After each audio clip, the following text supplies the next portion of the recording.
Fala pessoal!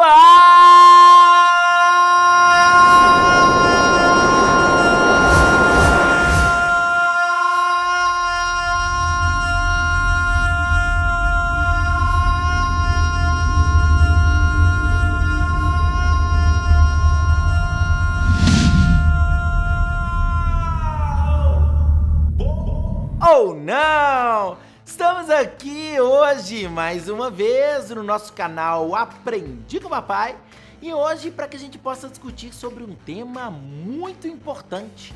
O nosso tema de hoje é alfabetização tecnológica de idosos.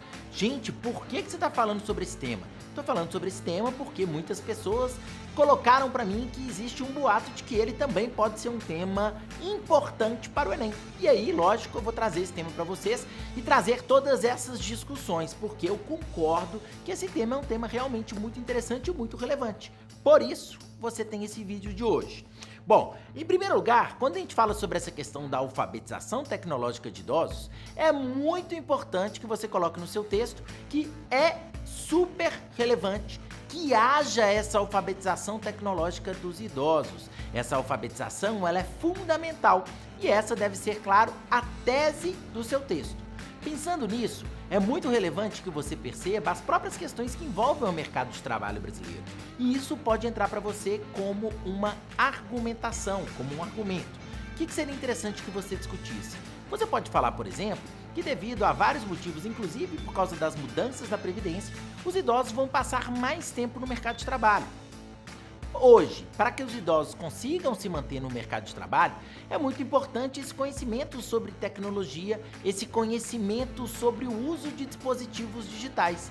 Se a gente não oferece isso para a população idosa, muitos deles não vão conseguir se incluir no mercado de trabalho e vão continuar sofrendo, inclusive, de preconceitos, como o preconceito de que os idosos não sabem utilizar a tecnologia da maneira adequada, de que o idoso está ultrapassado e tudo isso é muito problemático, como nós já sabemos.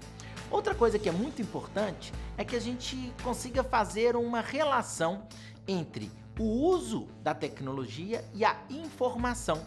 Hoje, se a gente for oferecer menos tecnologia, ou hoje, se os idosos não têm contato com a tecnologia, eles acabam se informando menos. O que, claro, gente, vai ser um problema. Nós queremos que toda a população consiga ter informação sobre os mais diversos temas.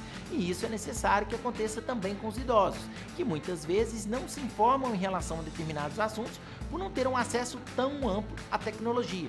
Outra coisa que é bem relevante, pode entrar na sua argumentação, é a própria questão da maior propensão dos idosos a fake news. Um artigo da Universidade de Princeton, da Universidade de Nova York, mostra para nós uma coisa bem interessante.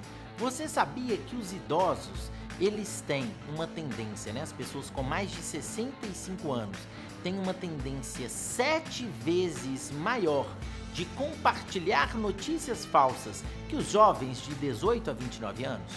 Isso é óbvio. Por que isso acontece, gente? Isso acontece, você já deve ter reparado isso no grupo da família, possivelmente se tem algum idoso, você já deve ter ficado chateado por alguma notícia falsa que foi espalhada nesse grupo.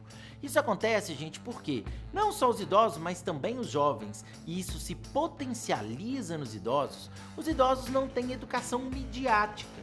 Então, os idosos eles não sabem como utilizar determinadas tecnologias e eles acabam caindo muitas vezes em armadilhas. Essas armadilhas das fake news podem afetar inclusive o próprio conhecimento. Se você começa a acreditar em notícias falsas, certamente você está mais sujeito à manipulação. Isso seria um repertório sociocultural muito importante para o seu texto. Além disso, você pode levantar uma outra questão que demonstra que há pouca inclusão dos idosos, que vem do IBGE, e isso também é um repertório sociocultural. A questão é a seguinte: você sabia que 31,1% dos indivíduos com mais de 60 anos não tiveram acesso à internet nos últimos 3 meses? Pois é, isso é muita coisa. Nós temos um número considerável de idosos que não têm acesso à tecnologia. Esses dados do IBGE do ano de 2017 mostram para nós, novamente, a importância de haver essa alfabetização, esse uso da tecnologia por parte dos idosos no Brasil. Pensando nisso, partiremos para as nossas propostas de intervenção. O que a gente pode fazer então para tentar solucionar esse problema tão grande no nosso país? Bom, pessoal, em primeiro lugar, é importante que o próprio governo federal ofereça aulas gratuitas de informática aos idosos, para que eles possam desenvolver essa habilidade, levando em conta que muitos não cresceram no ambiente tecnológico, e para que eles consigam ter, inclusive, essa possibilidade de utilizar esses recursos digitais com sabedoria. Além disso, é muito interessante que, aliado a essas aulas de informática, hajam também aulas de educação midiática, para que os idosos reconheçam as questões relativas às fake news, que eles aprendam a reconhecer quando uma notícia é falsa e reconhecer de fato essa difusão de informações no século XXI. Por último, é importante que haja também uma maior facilidade de compra de produtos digitais. Por isso, seria interessante que o governo conseguisse oferecer condições especiais de compra de dispositivos digitais para os idosos. De repente, de acordo com a própria idade, ele pode ter algum tipo de desconto progressivo a partir dos 60 anos, para que eles consigam adquirir esses produtos tecnológicos e, consequentemente, que utilizem ainda mais essas redes sociais, redes tecnológicas, WhatsApp e outros recursos tecnológicos. Aí sim, a gente consegue reduzir um pouco desse grande problema que acontece no nosso país. Beleza, pessoal? Não se esqueça de se inscrever no meu canal, clicar no sininho para as notificações e depois comenta aqui para mim quais temas você considera interessantes para a gente poder conversar mais. Beleza, pessoal? Um grande abraço, valeu, até a próxima e tchau, tchau!